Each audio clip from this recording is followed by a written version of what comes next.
eto amin'ity lalana midina iditra ato amin'ny fokontany tsara Nosy kely na eto amin'ny Baranene fotaka mandavataona sy rano maloto miangona trano no iainan'ny mponina mifamezivezy eto ny fahatsatsemany tatatra sy ny rano avy anatin'ny lakoron'olona mipetraka eto an-toerana no antony manimba ny lalana hoy ny vahoaka aty amin'ny fokontany.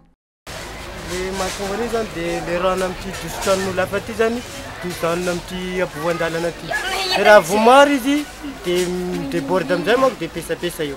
Le canal dia voadio. Ny lalana zany tena fa ela izina fijaly le vahoaka satria misy fotoana zany rehefa tonga le asara dia tena mijaly sy ela mihitsy ty zany mipalaza maningazito eo satria zay mandalo eo dia saherana mandrakariva rehefa tonga fasary na tamin'ny maintany dia hitanareo za fa mbola rano tsy mety maina eo. Manao ny fanadiovana tatatra trano ny mponina fa ny toerana iva raha teo ka mora ivarianany rano. Mangataka ny tompona ndraikitra araka izany ny mponina mba hijerevana ny olan'izy ireo. Rano boka ambony any tonga dia potra aty ambany aty. Raha mba vita paviota an'io boka mivaly canal le mba mivaly olona.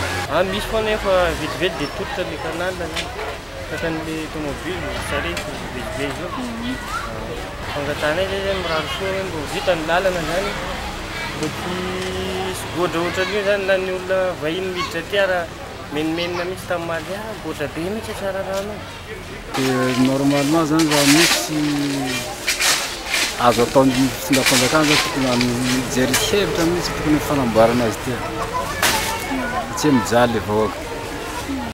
Nanatona ny nisy fokontany ny mpanao gazety nanontany ny mety antony fisian'ny ranobe ato amin'ny fokontany io.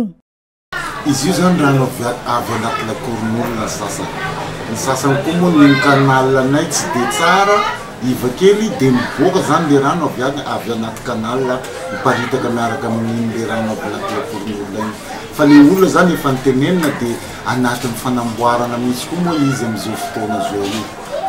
Efa nisy ny fifampiresahana tao amin'ilay olona mipetraka ao anaty lakoro izay voalaza fa antony ranobe amin'ny fokontany io. Milaza nefa ny nisy fokontany tamin'izay fa nampanantena hitady vahaolana ilay olona atoato hoisy ny fanambarana lalana aty tsara Nosy kely araky ny fampanantenana nataon'ny olom-boafidy iray eto an-toerana.